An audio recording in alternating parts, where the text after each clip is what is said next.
उसी की श्रृंखला में आज एक महत्वपूर्ण प्रेस वार्ता हमने आयोजित की है अर्थव्यवस्था और महंगाई के ऊपर।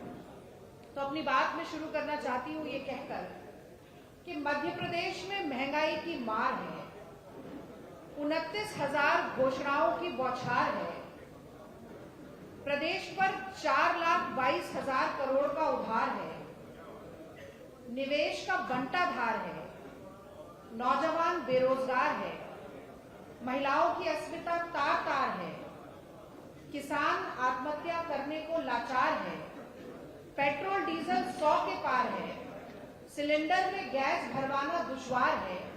ऐसी नाकारा और निकम्मी शिवराज सिंह चौहान की सरकार है।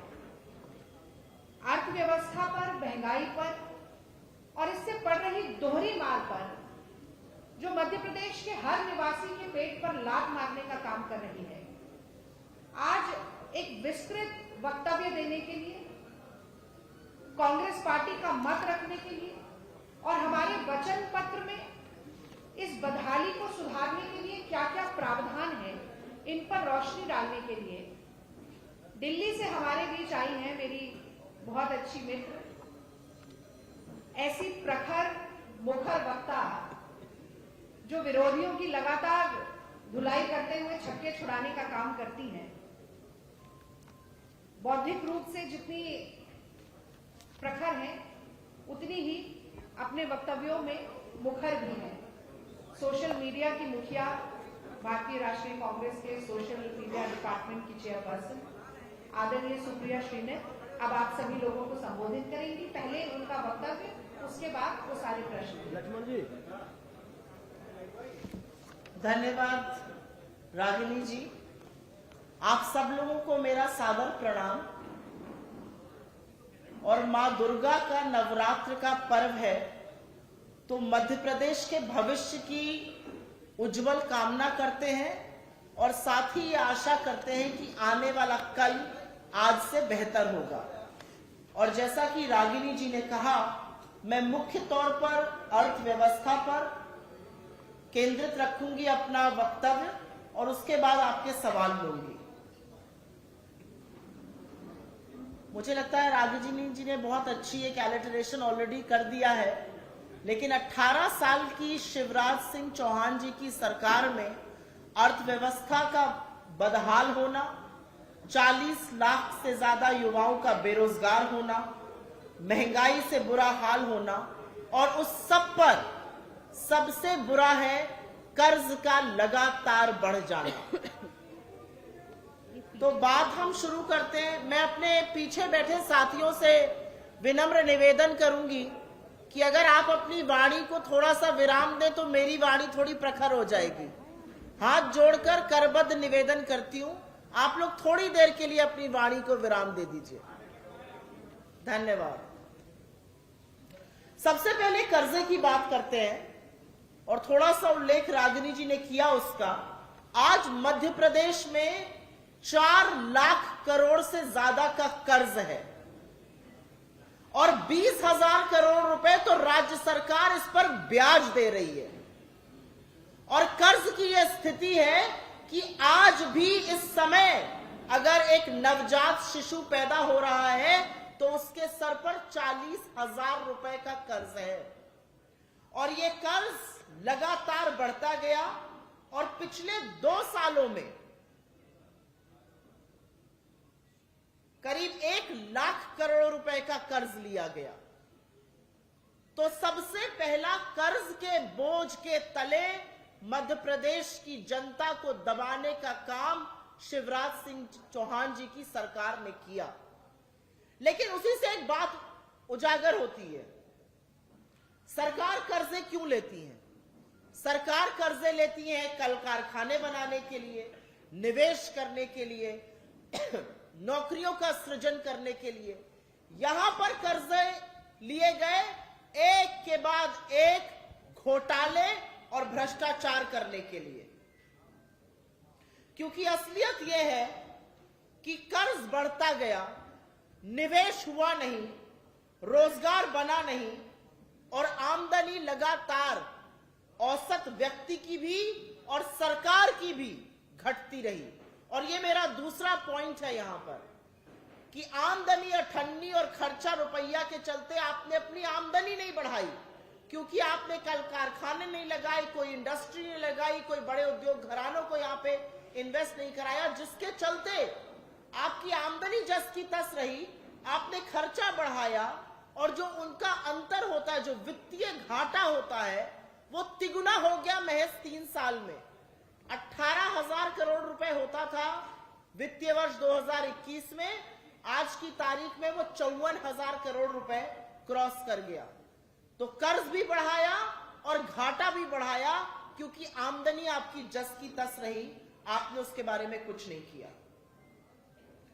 कर्ज में डूबी हुई सरकार, जैसा कि मैंने आपसे कहा, भ्रष्टाचार बेलगाम है और ऐसा कोई क्षेत्र नहीं है। हमारे पास तो एक लिस्ट है करीब 253 घोटालों की, चाहे वो शिक्षा हो, चाहे वो खनन हो, चाहे वो नौकरी हो, चाहे वो पटवारी हो, ऐसा कोई क्षेत्र नहीं है जिसमें घोटाले नहीं हुए। लेकिन इस सब का डायरेक्ट असर मध्य प्रदेश के युवा पर कैसे पड़ता है? 2 करोड़ युवा और उनके भविष्य पर एक बहुत बड़ा प्रश्न चिन्ह, एक बहुत बड़ा अंधकार छाया हुआ है। ये मेरे आंकड़े नहीं है, ये यहीं की सरकार के आंकड़े हैं। 39 लाख युवाओं ने एम्प्लॉयमेंट एक्सचेंज में रजिस्टर किया हुआ था और महज 21, सिर्फ और सिर्फ 21 लोगों को नौकरी मिली। मतलब विडंबना यह है कि एक व्यक्ति को नौकरी देने के लिए शिवराज सिंह की सरकार ने 80 लाख रुपए खर्चा किए, जो शायद वो जीवन पर्यंत कमा भी नहीं पाएंगे अगर ढंग से कमाई करेंगे विशुद्ध रूप से। 21 लोगों को रोजगार मिला, रजिस्टर्ड करीब 40 लाख लोग थे एम्प्लॉयमेंट एक्सचेंज पर। नौकरी ना मिलने का क्या कारण है? सबसे बड़ा कारण है कि सरकार के पद रिक्त पड़े हुए हैं, उनकी भर्ती नहीं की जा रही है। भर्ती क्यों नहीं की जा रही है, इसका जवाब शिवराज सिंह के 18 साल ही दे सकते हैं। हमारी समझ से बाहर है कि जब बेरोजगारी मुंह खड़ी है तो पदों को रिक्त क्यों रखा जा रहा है। दूसरा कारण है 18 साल में जबानी जमा खर्च खूब हुआ, खूब डबल इंजन सरकार का पिछले 9.5-10 सालों में खूब डींग हाँकी गई। लेकिन असलियत यह है कि यहां पर एक भी बड़ा निवेश नहीं हुआ। मध्य प्रदेश में एक भी बड़ा उद्योग घराना नहीं आया है, एक बड़ा मल्टीनेशनल नहीं आया है। निवेश जब नहीं होता है तो नौकरी बनेगी कहां से? सीधा रिलेशन निवेश और नौकरी का होता है। तो प्राइवेट सेक्टर से आप अपनी खूब पीठ थपथपा लीजिए, लेकिन वो मध्य प्रदेश में रोजगार नहीं ला रहा है, वो मध्य प्रदेश में निवेश नहीं ला रहा है, वो एक कौड़ी मध्य प्रदेश में नहीं लगा रहा है। और जिसके चलते यह स्थिति भयावह है कि बेरोजगारी तो है ही, लेकिन सबसे ज्यादा बेरोजगारी ग्रेजुएट्स में है, पढ़े लिखे लोगों में। जो 5वीं पास है वो तो बेचारा फिर भी मेहनत मजदूरी करके किसी तरह से अपना घर चला लेगा, लेकिन जो ग्रेजुएट है, जो एक तरह की नौकरी कर सकता है, उसमें सबसे ज्यादा बेरोजगारी है और उनमें बेरोजगारी का दर करीब करीब 12% है। तो एक तरफ निवेश नहीं हो रहा है, कर्ज बढ़ रहा है, औसत आय मध्य प्रदेश की भारत की औसत आय से बहुत कम है। भारत की औसत आय करीब 1.5 लाख रुपए है, मध्य प्रदेश की मुश्किल से 1 लाख रुपए है। औसत आय कम है, कर्ज से डूब रहे हैं लोग, बेरोजगारी से त्रस्त है और महंगाई की ऐसी मार है जिससे कि मध्य प्रदेश जूझ रहा है।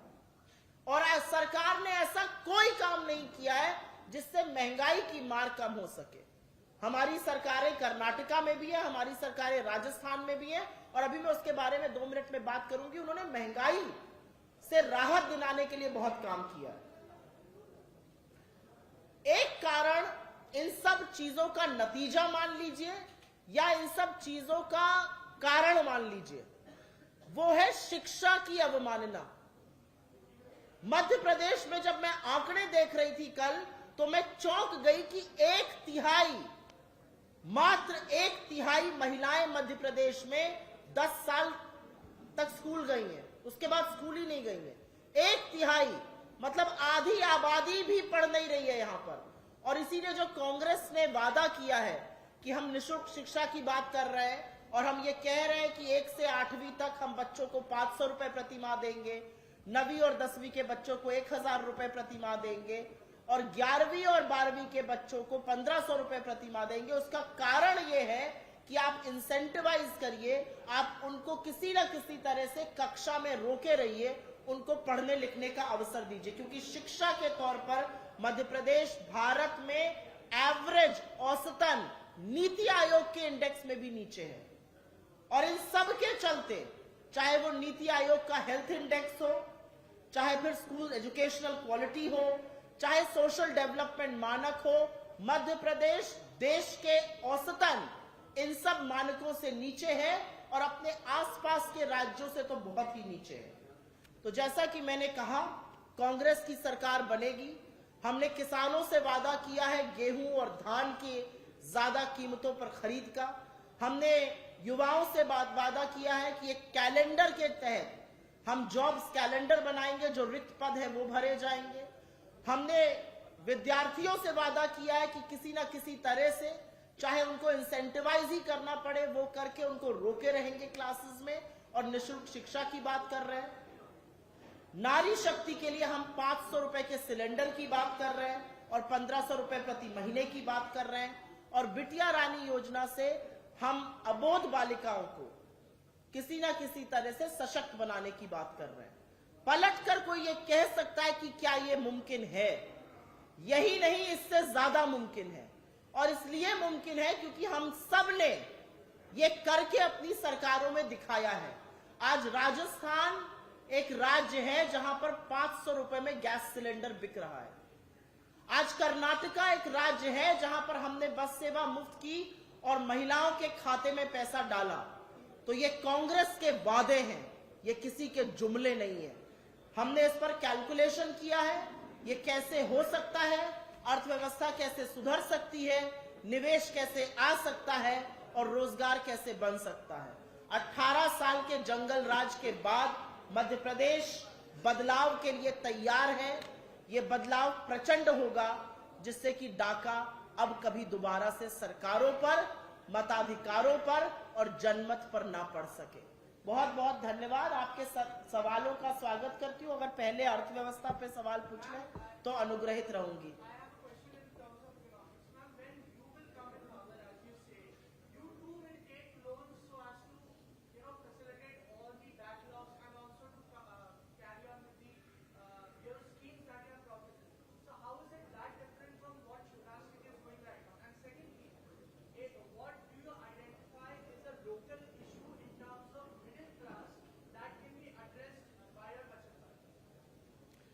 There is a world of a difference in how we see borrowing and how the Shivraj Singh government has seen borrowing. There is a world of a difference. There is a difference of a day and night, a sea difference. And I will tell you what the difference is. Loans are taken by governments the world over, including in India. But loans are taken to ensure that you invest. Loans are taken to ensure that you industrialize. Loans are taken to ensure that you attract private investment. क्या 18 साल में शिवराज सिंह सरकार ने जो लोगों के sir पर कर्जा बढ़ाया है, उससे उद्योग बढ़ा है, उससे औद्योगिकीकरण हुआ है, उससे प्राइवेट सेक्टर ने निवेश बढ़ाया है? एक बड़ा प्राइवेट इन्वेस्टमेंट आप मध्य प्रदेश में मुझे बता दीजिए जो 18 साल में हुआ हो। तो मुझे लगता है कि हमारा कर्जा लेना और उनके कर्जा लेने में ये सी डिफरेंस है। दूसरा, आपने बोला मिडिल क्लास पर क्या है जो हमारा डिफरेंस रहेगा। ये मैं अंग्रेजी और हिंदी में, क्योंकि आपने सवाल पूछा था, बता देती हूं।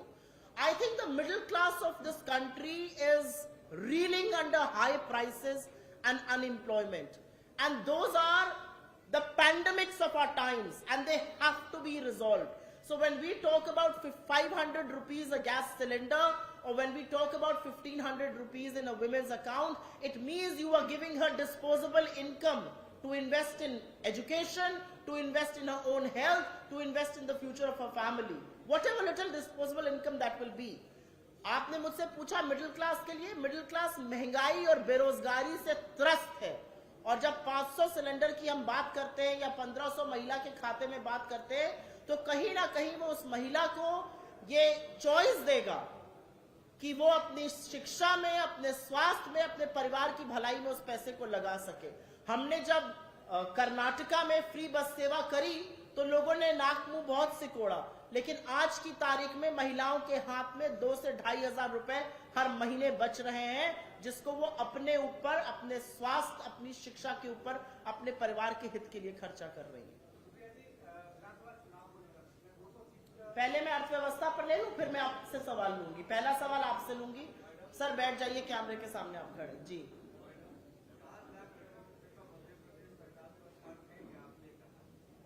₹4 लाख करोड़ से ज्यादा का है।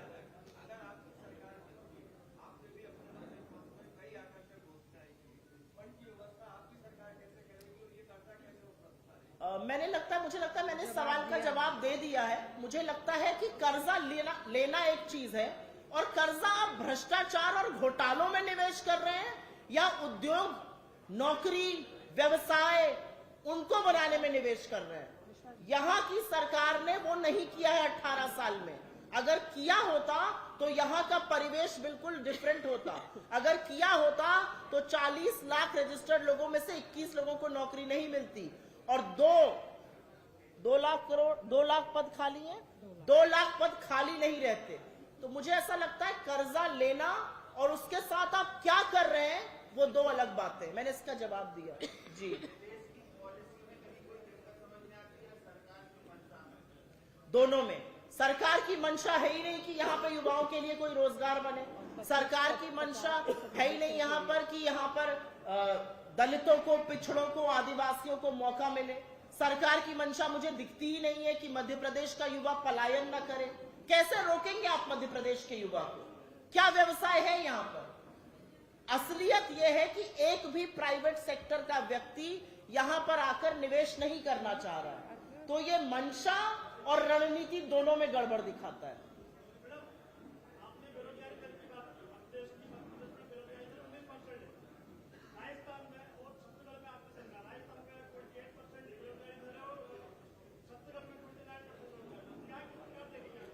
आपके जो आंकड़े हैं वो काफी डेटेड हैं, ये नए आंकड़े नहीं है। सीएमआई का नया डेटा देखिएगा। बैठ जाइए सर, मैं आपके जो सवाल का जवाब दे रही हूँ, उत्तेजित मत होइए। सारा जवाब देके जाऊंगी, 4 सवाल और आपसे ले लूंगी। उत्तेजित ना होइए। उत्तेजित होना चाहिए इनके कार्यकर्तृत्वों पर। खैर, आपने मुझसे बेरोजगारी की दर पूछी। बिल्कुल सही आपने कहा, हो सकता है हमारे कुछ राज्यों में बेरोजगारी की दर ज्यादा हो, लेकिन बेरोजगारी भत्ता अगर हम दे रहे हैं तो हम बेरोजगारी पर प्रहार कर रहे हैं। अगर हम 500 में सिलेंडर दे रहे हैं तो हम बेरोजगारी पे, महंगाई से राहत दे रहे हैं। अगर हम 25 लाख की हेल्थ बीमा योजना दे रहे हैं तो उन बेरोजगारों को कहीं ये विश्वास दे रहे हैं कि अगर आपके घर पे कुछ हैवी देवी हो जाएगी तो सरकार आपके साथ खड़ी है। यहां पर क्या है बेरोजगारों के लिए? छत्तीसगढ़ में हम बेरोजगारी भत्ता देते हैं। राजस्थान में हमने कहा आप नया व्यवसाय शुरू करिए, 5 साल तक आपको सरकार से एक भी, नॉट इवन 1, आपको जाके वहां पे संस्तुति लेनी है या कोई परमिशन लेनी है। यहां पर सरकार ने क्या किया? जबानी जमा खर्च करने के अलावा शिवराज सिंह की सरकार ने 18 साल में ऐसा कुछ नहीं किया जिससे बेरोजगारी से जूझ रहे लोगों को राहत मिले। आंकड़े कोट कर देना एक बात है, क्या किया इन्होंने ये मैं जानना चाहती हूँ। आई होप मैंने आपका सवाल का जवाब दिया। जी आप पूछिए।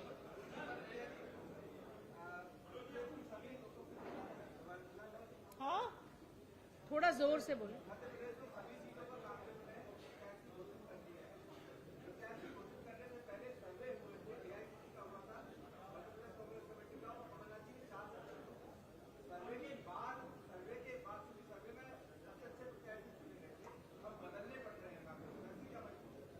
देखिए, जब घोषित होता है तो कई बार चीजें चेंज होती हैं। आप जमीनी हकीकत देखते हैं, आप समीकरण देखते हैं, आप डिस्ट्रिक्ट का कोalitions देखते हैं, क्या चल रहा है क्या नहीं चल रहा है। तो मुझे नहीं लगता कोई इतनी बड़ी बात है। सारी पॉलिटिकल पार्टीज बदलती हैं, थोड़े बहुत बदले गए, ये कोई इतना बड़ा मुद्दा नहीं है। आपका कहना सही है, हमने सबसे प्रबल कैंडिडेट्स को टिकट दिए हैं, और अगर बदला भी गया है तो ये सोचकर और ये विचार करके बदला गया है कि सबसे बेस्ट और जीतने वाले कैंडिडेट्स को टिकट दिया जाए।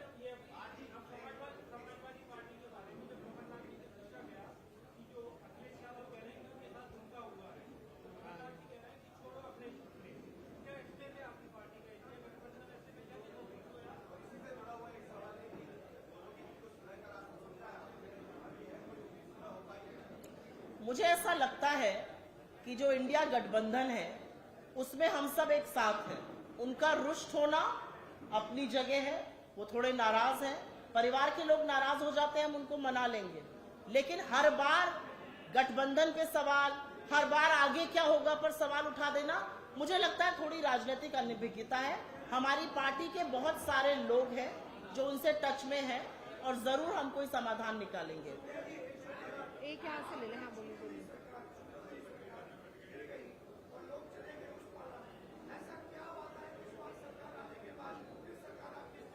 क्योंकि गद्दार चले गए और लॉयल लोग रह गए। जो गद्दार थे वो छोड़कर चले गए, तो इसलिए मुझे नहीं लगता कि कोई भी सरकार गिरा सकता है। और इस बार बहुमत और भी प्रचंड होगा क्योंकि जनता अपने मत अधिकार की चोरी का बदला लेगी।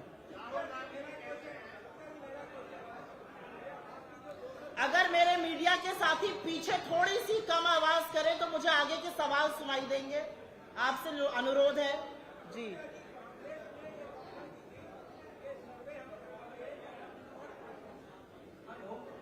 मेरा निवेदन ये है कि कांग्रेस पार्टी ने और निर्वाचन की जो आपकी कमेटी है इसके लिए तय किया था कि पहली बात तो ये कि हम बाहरी व्यक्ति को टिकट नहीं देंगे, सर्वे में जो लोग आएंगे उनको टिकट देंगे। तीसरी बात ये थी कि जिला कांग्रेस कमेटी जो पैनल देगी उस पैनल में से प्रत्याशियों का चयन होगा। लेकिन बुंदेलखंड की 2 सीटें स्पेशली मैं आपको बताना चाहता हूँ। एक छतरपुर की बिजावर विधानसभा क्षेत्र है जहाँ जो प्रत्याशी बनाया गया है वो झांसी का रहने वाला है, समाजवाद पार्टी का नेता है। दूसरा निवाड़ी में निवाड़ी विधानसभा क्षेत्र है जिसका जो प्रत्याशी आज घोषित किया गया है वो भारतीय जनता पार्टी का कल तक जिला उपाध्यक्ष था।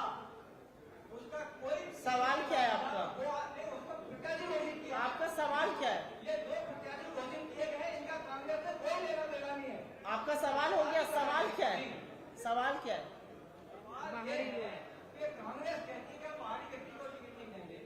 मुझे ऐसा लगता है आपका सवाल मैं समझ गई, दे दीजिए माइक। दोनों बाहरी व्यक्ति हैं। जी जी जी, समझ गई सवाल, समझ गए। सवाल में समझ गई। मुझे ऐसा लगता है कि कमलनाथ जी या मध्य प्रदेश की लीडरशिप बड़ी धुरंधर है पॉलिटिकली, राजनीतिक रूप से बड़े परिपक्व लोग हैं, लंबी पारियां इन लोगों ने खेली है। तो मैं इस मंच से बैठकर हम और आप वाद विवाद करें, मुझे लगता है कुछ चीजें उन्होंने अपने विवेकानुसार करी है, उस पर विश्वास करना चाहिए, उसको छोड़ देना चाहिए। चुनाव जीतना और प्रचंड रूप से जीतना हमारी पहली प्राथमिकता है। सुप्रिया जी, राहुल गांधी जी का सीधा एक बयान था कि जिसकी जितनी हिस्सेदारी उसकी भागीदारी। आपकी 229 सीटें घोषित हो गई हैं, महिलाओं की भागीदारी केवल 29 या 30 है, तो महिलाओं का यदि ओवरऑल फीसदी देखा जाए तो 15% से भी कम है। तो क्या लगता है ये ठीक स्टैंड है? क्योंकि आप लोग कहते हैं आधी आबादी पर फोकस है हमारा। मुझे ऐसा लगता है कि पिछली बार के मुकाबले इस बार महिलाओं को ज्यादा टिकट दिए गए हैं। और आपकी जानकारी के लिए मैं बता दूं कि 2019 के लोकसभा चुनाव में टीएमसी के बाद अगर सबसे ज्यादा महिलाओं को टिकट किसी ने दिए थे, 13% के अराउंड, वो कांग्रेस पार्टी ने दिए थे। मुझे ऐसा लगता है कि हर वर्ग का रिप्रेजेंटेशन होना चाहिए, उसमें पिछड़े, उसमें आदिवासी, उसमें शोषित वंचित समाज के लोग होने चाहिए। अगर 15 से 16% टिकट महिलाओं को दिए गए तो एक अच्छी पहल है। मुझे पूरा विश्वास है कि वो प्रतिनिधित्व करेंगी पुख्ता तरीके से और आने वाले वक्त में वो प्रतिनिधित्व बढ़ेगा। ठीक है, ये लास्ट है। सहयोगी दल है उनके बीच एमपी में जो इस साल की खबरें आई, सीएम भी कह रहे हैं कि दिल्ली में दोस्ती करते हैं, राज्यों में दोस्ती करते हैं, मध्य प्रदेश के सीएम का ये स्टेटमेंट है। देखिए, मध्य प्रदेश के सीएम को मेरी संवेदनाएं, जब विदाई का टाइम आता है, रुखसती का टाइम आता है, तो थोड़ा बहुत घबराना, थोड़ा बहुत परेशान होना, इस तरह के बयान देना अच्छी बातें होती हैं। कोई बात नहीं, उनको मेरी संवेदनाएं। जहां जा रहे हैं लोगों को बोल रहे हैं जब मैं चला जाऊंगा, तो उन्होंने तो पहले ही